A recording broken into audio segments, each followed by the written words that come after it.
Breaking news. ABBA KYARI co-defendant ought for a plea bargain. Pleads for mercy. Hello, my wonderful people.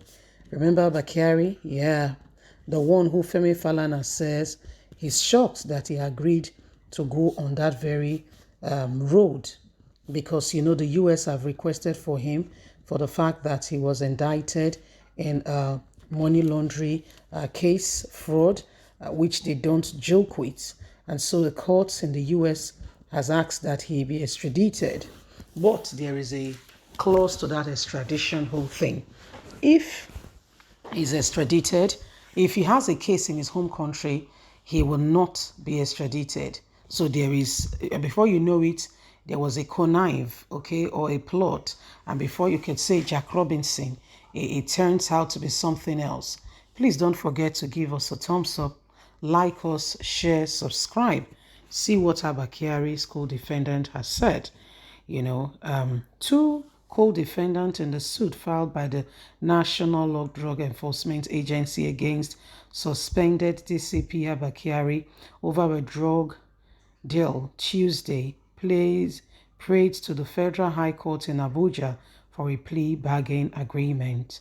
The two defendants are Chibuna and Emeka Eziowona, who are sixth and seventh defendants, respectively, in the matter.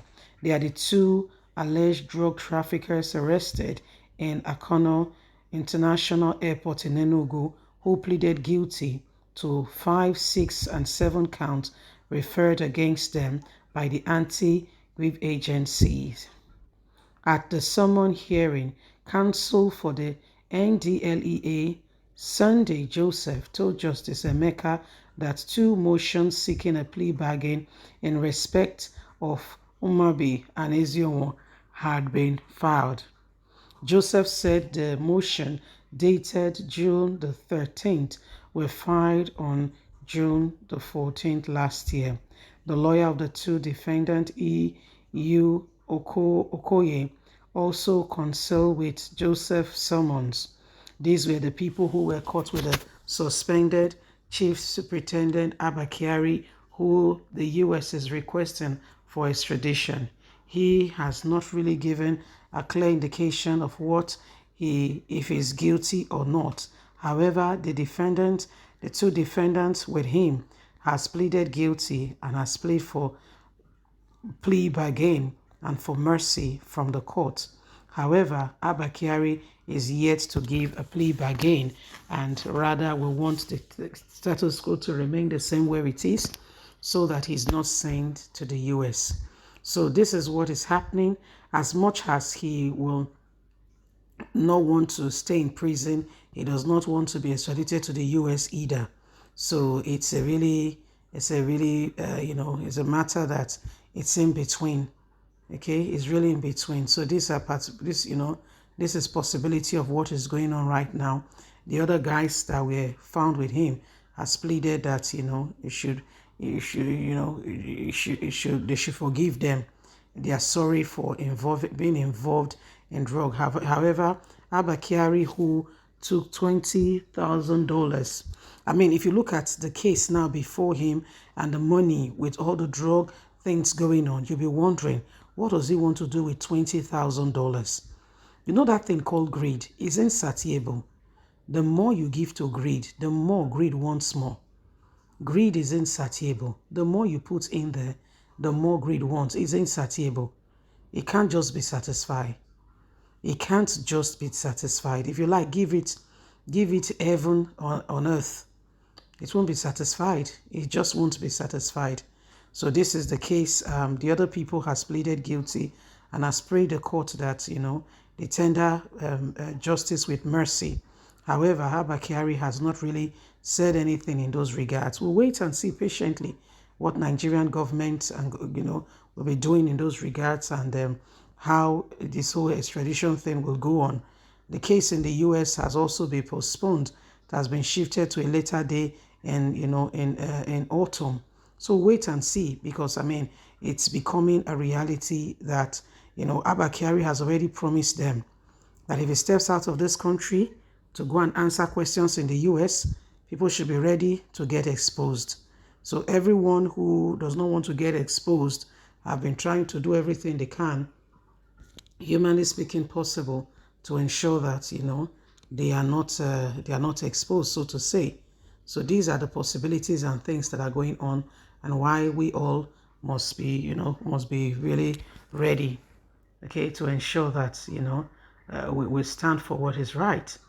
Well, my wonderful people, is becoming a reality, okay?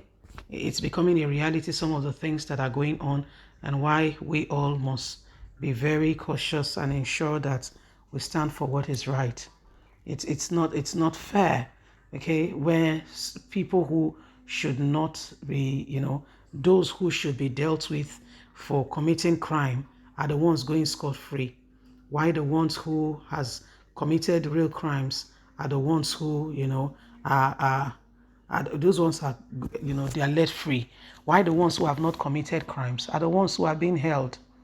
Okay, so it is what it is, and why we all with one accord must ensure that we stand for what is right. Okay, that's why we must stand for what is right and ensure, okay, that we don't allow this government and their deceit to continue. The deceit in this country is just too much. Okay, it's just too much.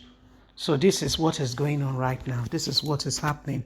Well, Nigerians, it is about time, and every one of us have got a duty to ensure that we stand for what is right and ensure that the nation, you know, it is what it is, and we can all boldly say we have a nation, we have a people who could possibly, you know, be who they are without fear or favor.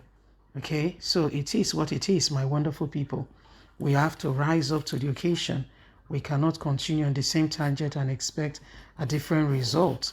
If we must rise up for what is right, we must rise up now. The time to, you know, to decide who becomes our leader. It's now. It's not tomorrow. It's now.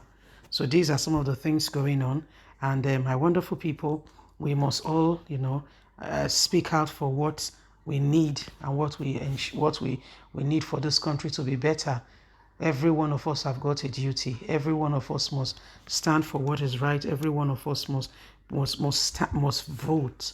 Leave us a comment. God bless you. Have a fantastic and a lovely day, so that we don't have wicked people in power anymore. Okay, we must vote. God bless. Have a good day. Bye for now.